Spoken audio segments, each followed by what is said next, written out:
This Sunday, we celebrate the Epiphany of the Lord.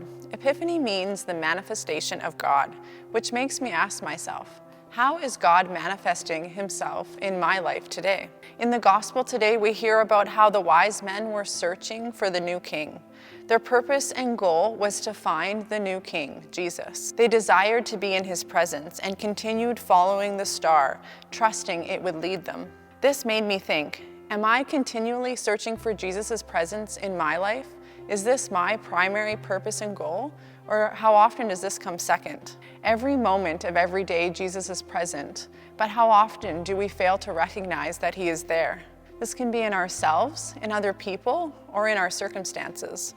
When the star did not lead the wise men where they thought it would, they continued to trust, going one step at a time. Jesus tells us in Scripture that he is the light. Just as the star was the light for the wise men, Jesus is our light, and we are called to trust him one step at a time.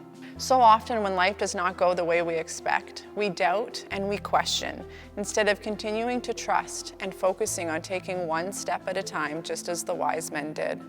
Another takeaway I noticed in this gospel is that they tells us that when the star stopped and the wise men realized they were in the presence of the new king, they were overwhelmed with joy. This made me question, how often am I overwhelmed with joy when I am in his presence, either in the church or when I recognize his presence with me throughout the day? Jesus wants to give us his joy, but he's waiting for us to recognize his presence and accept this joy from him that is nothing that the world can give.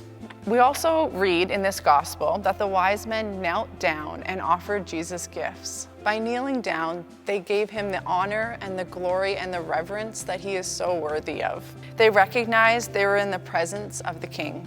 We also have the opportunity to give him the honor and the glory he deserves by our actions in the church, and also by recognizing him in others and giving them the respect and dignity that they deserve. Just as the wise men offered Jesus gifts, we also have the ability to offer him our gifts of our time, our talents, our treasures, and ultimately our life in service to him. In summary, I want to be more like the wise men. I want to be searching for Jesus always, and I want this to be my primary goal. I want to trust him each step of the way and trust his plan. I want to be overwhelmed with joy when I'm in his presence. I want to give him the honor and the glory that he is so worthy of, and I want to give him the gift of surrendering my life to him. What about you?